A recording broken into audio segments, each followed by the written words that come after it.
ในวันที่6พฤศจิกายน2025คณะพักคักฐานกองบัญชาการปกสเมืองเวียงทองแขวงบุรีคำไซได้จัดกองประชุมเปิดบ้านดำเนินชีวิตการเมืองก่อสร้างกวดกาหน่วยภาคปลอดภัยเข้มแข็งหนักแน่นประจำปี2025อยู่ที่ห้องประชุมของตนภายใต้การเป็นประธานของทานพันโท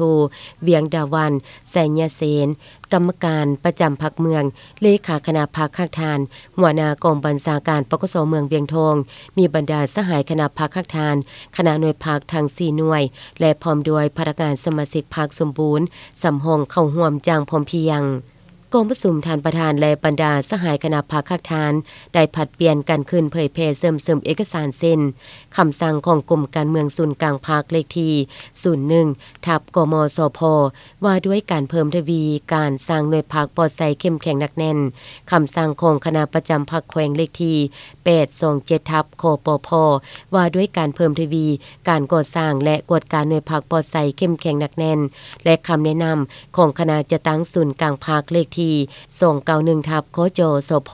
ว่าด้วยการจะตั้งปฏิบัติคำสั่งของกรมการเมืองศูนย์กลางพรรคเกี่ยวกับการเพิ่มทวีก่อสร้างกวดการหน่วยพรรคปลอดภัยเข้มแข็งหนักแน่นผ่านคำสั่งแนะนำเพิ่มเติมของคณะประจำพรรคแขวงบริคำไซเลขที่839/คปพคบสเกี่ยวกับการก่อสร้างและกวดการหน่วยพรรคปลอดภัยเข้มแข็งหนักแน่น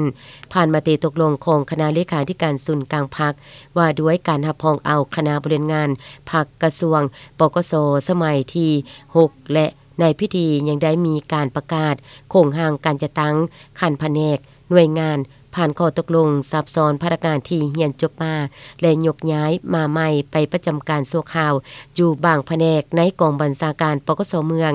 และในตอนท้ายทานประธานกองประชุมยังได้มีคำเห็นอบรมให้ทิศนำต่อนายและพลตำรวจเติมอีก